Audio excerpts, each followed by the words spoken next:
سرامیر اعظم گڑھ میں نقاب پوش خواتین چوری کرتے ہوئے گرفتار۔ جب پولیس نے چھان بین کی تو سب کے ہوش اڑ گئے۔ موضع خانپور تھانہ سرامیر میں ایک ایسا واقعہ پیش آیا ہے کہ جسے سن کر سب کے ہوش ہی اڑ گئے۔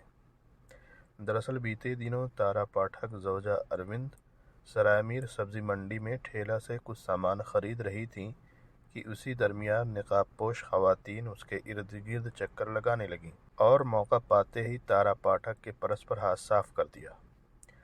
تارا کو فوری طور پر پرس غائب ہونے کی احساس ہوا تو وہ شور مچانے لگی۔ تینوں نقاب پوش خواتین فرار ہونے کی کوشش کرنے لگیں جنہیں دکانداروں نے پکڑ لیا۔ تلاشی لیے جانے پر ان کے پاس تارا کا 10,000 روپیوں سے بھرا پرس برآمد ہو گیا۔ چونکہ نقاب کی وجہ سے معاملہ ہائی پروفائل ہو گیا اور ہر طرف ہنگامہ شروع ہو گیا جس سے مسلمانوں کا سر شرم سے جھک گیا۔ تینوں خواتین کو تھانہ لے جایا گیا جہاں خاتون پولیس کی تفتیش میں تینوں ہندو نکلیں جو رانی سرائے کی رہنے والی ہیں۔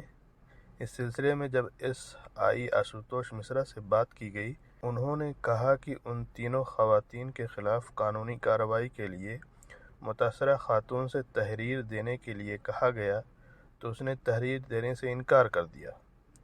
شاید جب اس کو یہ معلوم ہوا کہ نقاب پوش خواتین کا گروہ مسلمانوں سے نہیں ہے بلکہ وہ ہندو سماج کی ہیں تو اس نے کسی بھی طرح کی تحریر دینے سے انکار کر دیا۔ SI نے مزید بتایا کہ تھانے میں کسی طرح کی کوئی تحریر نہ ملنے کے پیش نظر ان تینوں کو چھوڑ دیا گیا۔ حالانکہ ان کے خلاف فریب دہی کا مقدمہ تو ہو ہی سکتا تھا۔ ریحان اعظمی کی رپورٹ۔